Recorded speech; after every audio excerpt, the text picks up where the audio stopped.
Standard 9, English, page number 50, vocabulary જોઈએ. V1.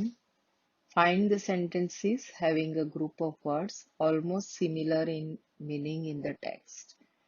અહીં જે sentences આપ્યા છે એના જેવા similar sentences, એના સરખો અર્થ ધરાવતા વાક્યો તમારે પાઠમાંથી શોધવાના છે.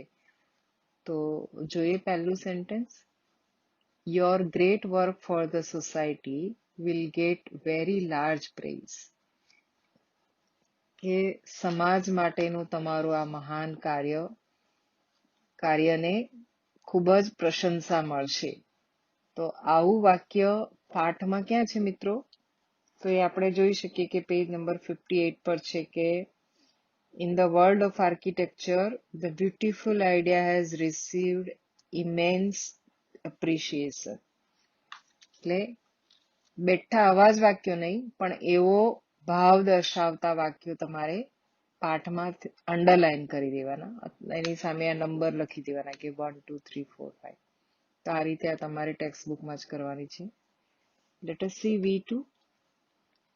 Complete the paragraph using the words from the bracket with the help of your partner. તો જ્યારે પણ ખાલી જગ્યાઓ હોય મિત્રો, ત્યારે તો સૌથી પહેલા કૌંસમાં આપેલા શબ્દોના અર્થ વિચારી લેવાના, ત્યારબાદ પેરેગ્રાફ વાંચવાની શરૂઆત કરવાની. તો સૌથી પહેલા આપણે જોઈ લઈએ કે કયા કયા અર્થ શબ્દો છે. હેરિટેજ એટલે તમને ખબર છે કે વિરાસત, વારસો. સ્કલ્પચર એટલે કે શિલ્પ. બ્લેન્ડ એટલે મિશ્રણ. આર્કિટેક્ચરલ કે સ્થાપત્યને લગતું. ઓર્નામેન્ટલ એટલે ઘરેણાના અર્થમાં થાય. ડેકોરેટિવ શણગારાયેલું. કન્સ્ટ્રક્શન એટલે બાંધકામ. ડિઝાઇન એટલે ભાત. અને એન્ચાન્ટિંગ એટલે એટ્રેક્ટિવ, આકર્ષક. હવે આ શબ્દોને ખ્યાલમાં રાખીને આપણે નીચેનો પેરેગ્રાફ વાંચવાનો અને એ રીતે તમારે એમાં ખાલી જગ્યાઓ પૂરી કરવાની. તો પહેલી ખાલી જગ્યાએ જોઈએ કે the world dash site of Fatehpur Sikri is located about 39 kilometre from Agra in UP. તો ધ વર્લ્ડ એટલે ધ વર્લ્ડ હેરિટેજ સાઇટ. તો આ રીતે બાકીની ખાલી જગ્યાઓ પણ તમે ટેક્સ્ટ બુકમાં પૂરી કરી શકશો. V3. Put a tick mark against the word which is nearly opposite in meaning. So you have to find out opposite. Opposite એટલે વિરુદ્ધાર્થી, antonyms. અહીંયા જે શબ્દો આપ્યા છે તેના opposites. તો એમાં પણ એવું જ મિત્રો જોવાનું, પહેલા એના અર્થ જોઈ લેવાના. હવે immense નો અર્થ આપણે જોઈ લઈએ. immense means very much, extremely, ખૂબ જ. તો એનો opposite વિરુદ્ધાર્થી કયો છે? little, lots of, plenty of, much. તમે તો જોઈ શકશો કે lots of એટલે પણ immense થાય, very much, plenty of, much. એનો opposite આવશે little. એ જ રીતે બીજું વાક્ય છે magnificent. નો અર્થ થાય ભવ્ય. તો હવે તમારે આનો ઓપોઝિટ અહીંથી શોધવાનો કે મેગ્નિફિસન્ટ કે ભવ્ય માટેનો ઓપોઝિટ કયું હોઈ શકે એ તમારે કરવાનું. એ જ રીતે એક્સેલન્ટ મીન્સ સુંદર, બધી જ રીતે પૂર્ણ. તેના માટેનો ઓપોઝિટ તમારે અહીંથી શોધવાનો. એ જ રીતે પ્રિઝર્વ એટલે જાળવવું, જાળવણી કરવી. એટલે જ આપણે જે ફૂડ હોય છે એમાં પ્રિઝર્વેટિવ્સ નાખવામાં આવે છે. પેક ફૂડ જે હોય છે એમાં પ્રિઝર્વેટિવ્સ એટલે જાળવણી કરવી. તો અહીં એનો ઓપોઝિટ વિરુદ્ધાર્થી શબ્દ કયો છે એ તમારે લખવાનો છે. તો આ પણ તમે ટેક્સ્ટ બુકમાં જ કરી શકશો. કમ્પ્રિહેન્શન જોઈએ મિત્રો. C1. Find out the details about Rani Ki Vav from the text and fill in the table. તો અહીં જે ડિટેલ્સ તમારે શોધવાની છે અને એનું ડિસ્ક્રિપ્શન અહીંયા નોટ્સ કરવાનું છે. તો આ તમે 1 જોઈએ કે built by and during. We know that કે કોણે બાંધી હતી રાણી કી વાવ? ક્વીન ઉદયમતી, રાણી ઉદયમતી. અને ડ્યુરિંગ કયા વર્ષ દરમિયાન? 1022 થી 1063 દરમિયાન. અને બિલ્ટ એટ ક્યાં બાંધવામાં આવી છે? પાટણમાં. સ્ટોરીઝ કેટલા માળ છે? 7 માળ. એની length, width, depth of well. Number of sculptures કેટલા સ્થાપત્યો છે? Names of deities in sculptures. Deities એટલે ગોડ્સ, ભગવાન, દેવી દેવતાઓના કયા કયા દેવી દેવતાઓના સ્કલ્પચર્સ છે? પર્પઝ ઓફ બિલ્ડિંગ ધ વાવ, કે એનો પર્પઝ કયો ઉદ્દેશ્ય હતો વાવ બાંધવા માટે? ને ગોટ રિકગ્નિશન બાય, અને એને કોના તરફથી વિશ્વ વિરાસત સ્થળોમાં એને નોમિનેશન મળ્યું અને ડિક્લેર કરવામાં આવી. તો આ તમે ટૂંકમાં લખી લેશો ને યાદ રાખશો તો તમારી સરસ મજાની શોર્ટ નોટ તૈયાર થઈ જશે. ટૂંક નોંધ. તો કોઈ પણ શોર્ટ નોટ તમારે તૈયાર કરવી હોય તો this is the best way. Not in English પણ તમારે એસેસમાં કે જિયોગ્રાફી હોય, ગુજરાતી હોય, તો આ રીતે પોઈન્ટ્સ તમે લિસ્ટ આઉટ કરી દેવાના અને ત્યારબાદ શોર્ટ નોટ લખવાની શરૂઆત કરવાની. તો અને એ જ રીતે તમારે પેજ નંબર 51 પર write a paragraph using the details and description mention in the about table. તો અહીં આપેલી જગ્યાએ ના લખશો, તમે better you write in your notebook, કે આ જે પોઈન્ટ્સ આપણે લખ્યા છે એના યુઝ કરીને તમારે એક પેરેગ્રાફ લખવાનો, તે નોટબુકમાં લખો. કોઈ પણ નિબંધ પૂછાય ત્યારે પણ મિત્રો હંમેશા આ રીતે પોઈન્ટ સૌથી પહેલા તો સોર્ટ આઉટ કરી લેવા, અને ત્યાર પછી એના પરથી તમે વાક્યો બનાવીને લખો તો તમારું સરસ મજાનું કમ્પોઝિશન તૈયાર થઈ જતું હોય છે. તો આ રીતે તમારે નોટબુકમાં લખવાનું છે. C2 આન્સર ધ ક્વેશ્ચન્સ, જે તમારે લખવાના નથી, આપણે શોર્ટ ક્વેશ્ચન્સ એમાં બધા આવી જ ગયા છે. C3 જોઈએ. Find out the details of the gods and goddesses in the vow and fill in the tables. ટેબલ્સમાં તમારે નેમ્સ ઓફ ગોડ્સ, જેટલા પણ ભગવાનના નામ, દેવતાઓના નામ આપ્યા છે અહીં લખવાના, અને દેવીઓ, ગોડેસીસ એટલે દેવીઓના નામ આ ટેબલમાં લખવાના છે. Now, have you ever visited a historical place? What did you see there? What information of that place did you get? કે આવા કોઈ હિસ્ટોરિકલ પ્લેસીસ છે, દાખલા તરીકે આપણે અમદાવાદમાં જ ઘણા બધા છે, કે સાબરમતી આશ્રમ છે, દાદાહરીની વાવ, વડાલજની વાવ, 3 દરવાજા, સરખેજના રોજા, સીદી સૈયદની જાળી, ઝૂલતા મિનારા, બીજા મ્યુઝિયમ્સ છે એ આ અમદાવાદ સિવાયના બીજા શહેરોમાં આવેલા હોય કે ગુજરાતમાં, ભારતમાં. તો આવા કોઈ હિસ્ટોરિકલ પ્લેસની મુલાકાત લીધી હોય, ત્યાં તમે શું જોયું, અથવા તો હવે જ્યારે ક્યારે મુલાકાત લો ત્યારે શું જુઓ છો તમે, તો એને ઓબ્ઝર્વ કરો, નોટ ડાઉન કરો. ત્યાં માહિતી આપી હોય છે તો એનો તમે ફોટો પાડી શકો, કે આવી ઇન્ફોર્મેશન તમને કમ્પોઝિશનમાં કામ લાગે છે. તો આવું કોઈક પણ હિસ્ટોરિકલ પ્લેસ વિશે તમારે લખવાનું છે. Language practice L1. Enjoy this story and observe the underlined words. Who is stronger? One day, the wind said to the sun, I am as strong as you. The sun laughed and said, what a silly person you are. I am far stronger than you. They decided to put it to a test.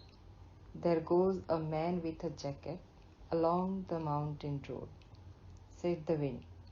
Can you make him take off his jacket? Why don't you try first, said the sun. The wind puffed out his cheeks and blew. The man put his head down and walked down. Then the wind blew harder and harder, but the man only held his jacket tighter against his body. The wind gave up and asked the sun to try. The sun just smiled and it became as warm as a summer day. The man was not comfortable and he opened the buttons of his jacket. The sun now shone brighter and brighter and the man felt warmer and warmer. He began to perspire. Perspire એટલે પરસેવો થવા માંડ્યો. And was soon tired. He sat on a stone and took off his jacket, and now he was more comfortable than before. So you have observed the underlined words: as strong as, far stronger than you, harder, tighter. as warm as, brighter, warmer, more comfortable than. તો મિત્રો અહીં degrees of કમ્પેરિઝનનો use થયો છે. તો પહેલા આપણે સમજીએ કે આ ડિગ્રીઝ ઓફ કમ્પેરિઝન શું છે. સામાન્ય રીતે સરખામણી 3 રીતે થાય છે. એક તો સકારાત્મક કે સમાનતા દર્શક, એટલે કોઈ બે વસ્તુ કે બે વ્યક્તિની આપણે સરખામણી સમાન રીતે કરવાની હોય. દાખલા તરીકે મારો ભાઈ મારા પપ્પા જેટલો જ ઊંચો છે, તો આ ના જેટલું જ ઊંચું કે મોટું કે નાનું, તો એને સમાનતા દર્શક. ત્યાર બીજી છે કે તુલનાત્મક, બેની કમ્પેરિઝન, ના કરતાં મોટું, કે હું મારી બેન કરતાં નીચી છું, મારો ભાઈ મારા કરતાં સુંદર લખે છે, એટલે ના કરતાં. તો આ બેમાં કોઈકમાં એક ઓછું કે વધારે બતાવવા માટે.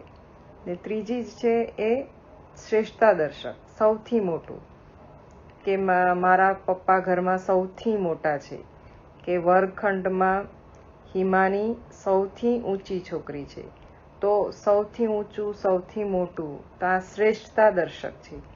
તો આપણે જોઈએ કે ગુજરાતીમાં ના જેટલું જ, કે ના કરતાં મોટું કે સૌથી મોટું, એવા શબ્દો વડે દર્શાવવામાં આવે છે. જે એડજેક્ટિવ હોય કે ક્રિયા વિશેષણ કે વિશેષણ હોય એમાં કોઈ ચેન્જ થતો નથી.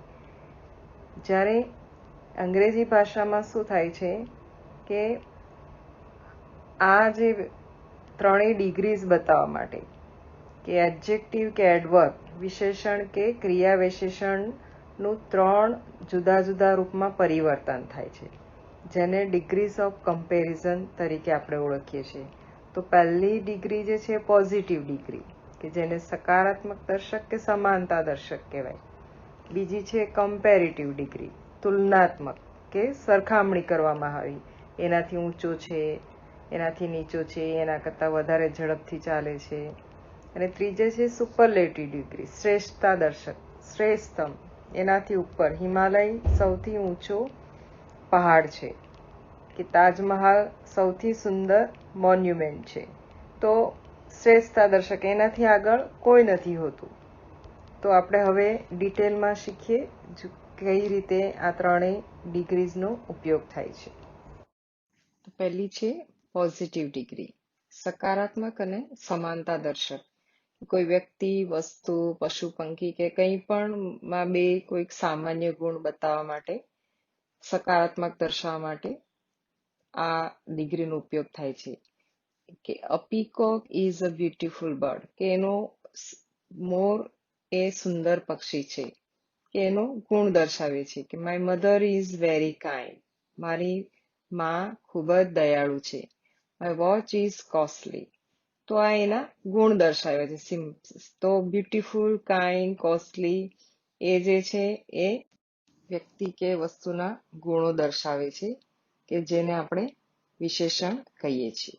અને બીજી રીતે જોઈએ કે બે વ્યક્તિ, વસ્તુ કે કોઈ પણ ના બે ના સરખા સમાન ગુણો દર્શાવવા માટે આપણે યુઝ કરીશું. કે a rose is as beautiful as a lotus. તો ગુલાબ અને કમળ, આ બેની સુંદરતાની અહીં સરખામણી કરવામાં આવી છે. કે ગુલાબ એ કમળ જેટલું જ સુંદર છે. તો એનો આપણે અહીંયા વિશેષ શબ્દોનો પ્રયોગ થયો છે, કે એઝ ડેશ એઝ, અને વચ્ચે આવશે એડજેક્ટિવ. બીજું વાક્ય જોઈશે, she works as hard as her father, કે તે તેના પિતા જેટલી જ સખત મહેનત કરે છે. તો એઝ હાર્ડ એઝ, તો વચ્ચે આવ્યું વિશેષણ hard. He runs as slow as his grandfather, કે તે તેના દાદા જેટલો ધીમો દોડે છે. તો એઝ સ્લો એઝ, ના જેટલો જ ધીમો. Diya speaks as fast as RJ, કે દિયા એટલે આરજે એટલે કે રેડિયો જોકી જેવું ફાસ્ટ બોલે છે. તો એઝ ફાસ્ટ એઝ. હવે અહીં તમે જોઈ શકો કે સ્લો અને ફાસ્ટ એ વિશેષણ નથી, એ એડવર્બ છે, ક્રિયા વિશેષણ. એટલે અહીં ક્રિયા વિશેષણ અને વિશેષણ બંનેનો પ્રયોગ થાય છે.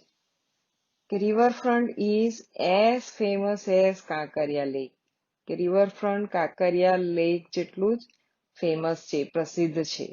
તો એઝ ડેશ એઝ વચ્ચે જ્યારે બે સરખી ગુણો ધરાવતી વસ્તુ વ્યક્તિ હોય તેની સરખામણી કરીશું ત્યારે એઝ પછી એડજેક્ટિવ કે એડવર્બ આવશે અને ફરીથી એઝ, અને આ રીતે આપણે પોઝિટિવ ડિગ્રીનો પ્રયોગ કરીશું.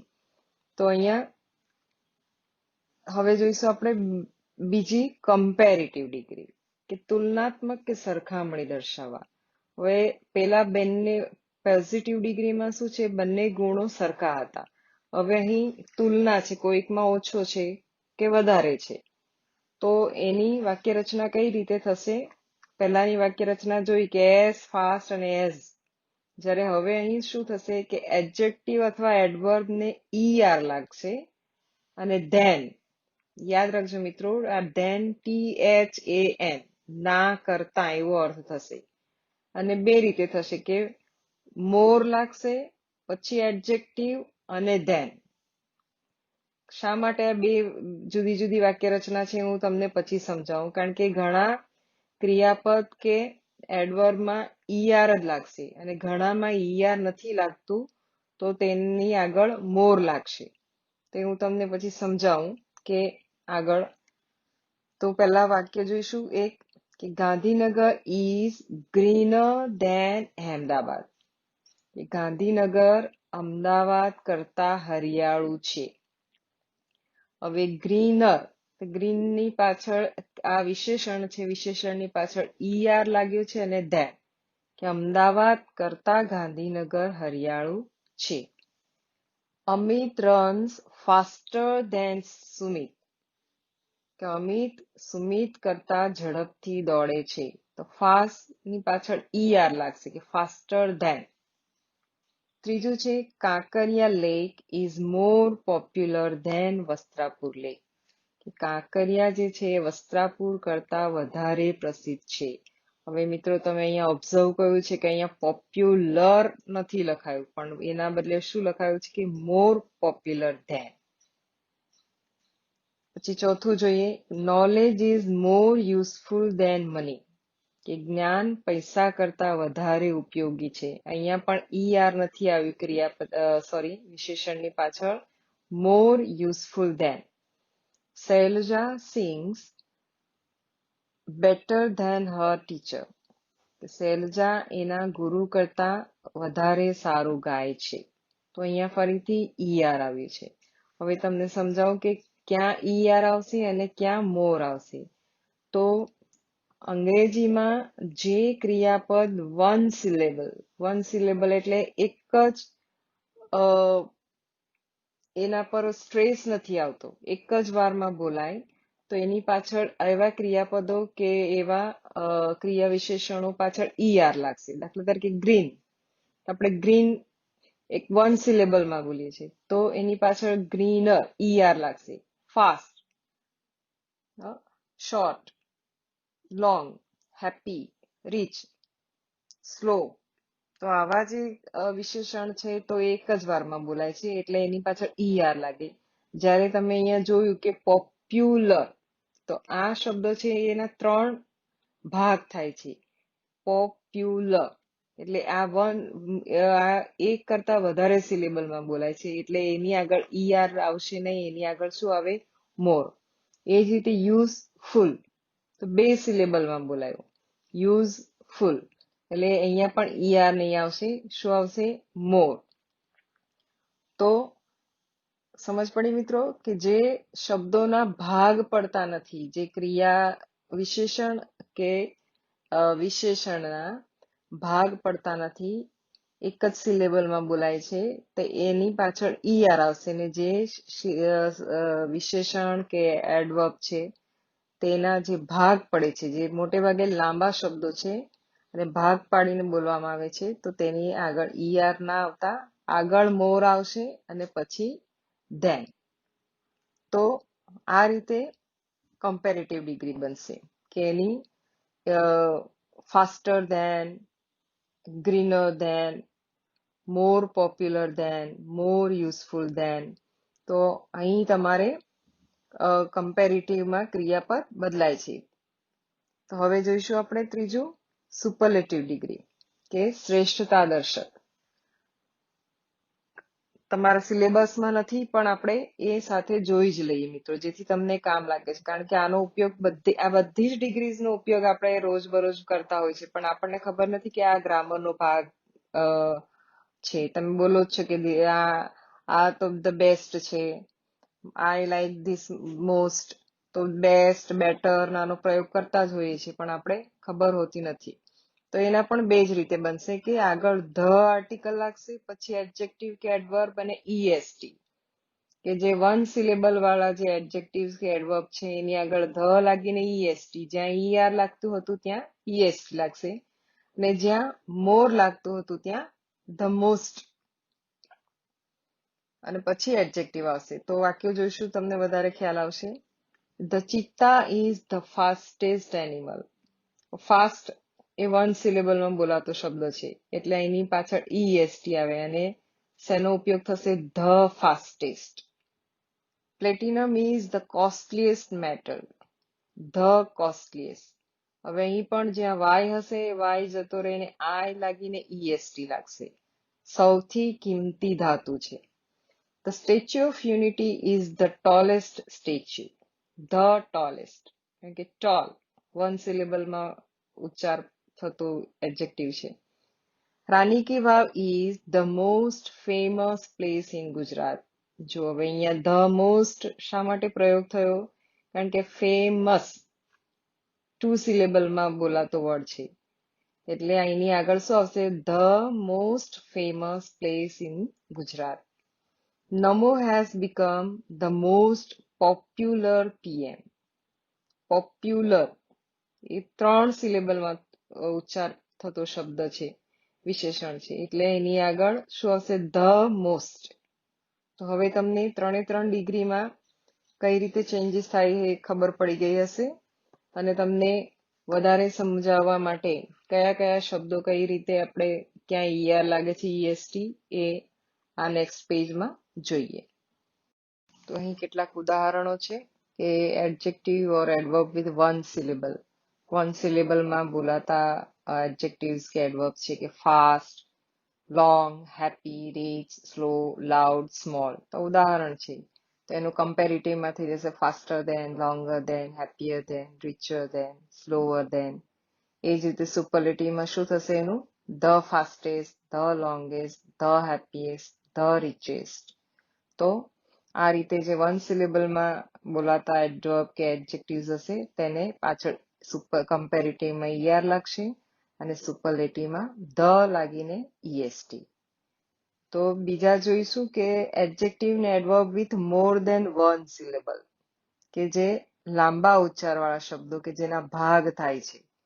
દાખલા તરીકે અહીંયા મેં બ્યુટીફુલ, તે 3 સિલેબલમાં બોલાતો શબ્દ છે. તો અહીં કમ્પેરેટિવમાં એને ER ના લાગતા શું લાગશે? મોર બ્યુટીફુલ દેન. અને સુપરલેટિવમાં શું થઈ જશે? The most beautiful. ડિફિકલ્ટ, તે પણ ડિફિકલ્ટ 3 સિલેબલ વાળો શબ્દ છે, તે અહીંયા થશે મોર ડિફિકલ્ટ દેન, અને સુપરલેટિવમાં ધ મોસ્ટ ડિફિકલ્ટ.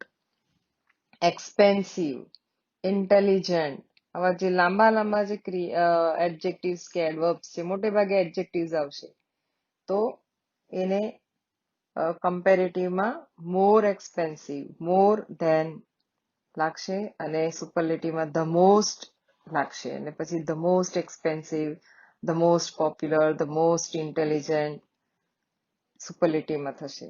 હવે મિત્રો અહીં ઘણા સમ એક્સેપ્શનલ અપવાદરૂપ એડજેક્ટિવ્સ છે કે તેની પાછળ ER તો લાગે છે પણ આખો શબ્દ જ ચેન્જ થઈ જાય છે.